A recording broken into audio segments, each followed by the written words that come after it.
I'm an accidental speaker. I never intended to be a speaker. There are some people who are writers who become speakers, and there are some people who are speakers who become writers. I definitely fall into category 1. In fact, when I first started to get invitations to speak, I thought, what are you people doing? Do you want me to stand at the front and read a book? Like, what am I supposed to do? But they said, no, we just want to talk to you. We want to hear your stories. So, I got up at the front of the room and talked a little bit about why I wrote my book and what I was hearing back from other parents. And it was sort of like a natural conversation.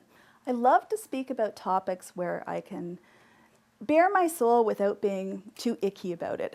I like to tell people that you're not alone. Whatever it is you're struggling with, somebody else is struggling alongside you. As somebody who's struggled with depression and who's had children with special needs, who's experienced stillbirth, I've walked a lot of difficult paths. And there were times when I felt so alone. And that's the worst of it. You can deal with anything once you know what it is and once you have a friend by your side.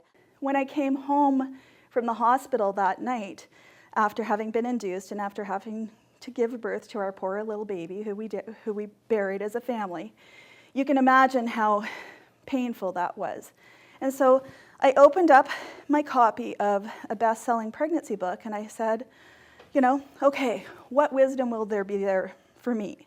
And I really wanted to know that I was not alone. That was the big thing for me, because when you go through a tragedy, you want to know, I am not alone.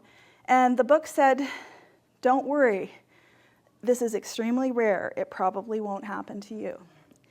And it is not extremely rare. It happens in 1 out of 160 pregnancies, which makes it twice as common as SIDS. And I felt horribly misled. I felt like a freak of nature, and I never wanted another mother to feel that way again. For a long time, I read tons of material about parenting. And then I thought a lot about what's wrong with our world.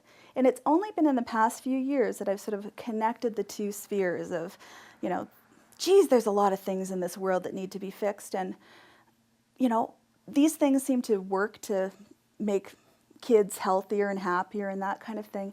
And then I thought, what if I could combine these things in my life? What if I could talk to parents about the ways that we could work on our children and work on our families and create healthier communities and work for a better world?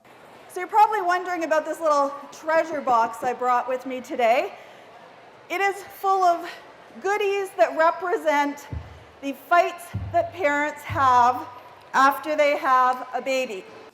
People tell me that I managed to combine a lot of humor and information and calls to action, which I don't really think about it consciously when I'm writing the presentation, but I do like to tell stories, I do like to try to inspire people, and I love to share information. So somehow it comes together rather organically. I really think it's important that people share stories, and I really think it's important to keep it simple so that people go home with a couple of ideas of things they can apply to their life and carry that forward. Because if you're going to take an hour out of your day to come to one of my presentations, I feel like I owe it to you to make that hour really count.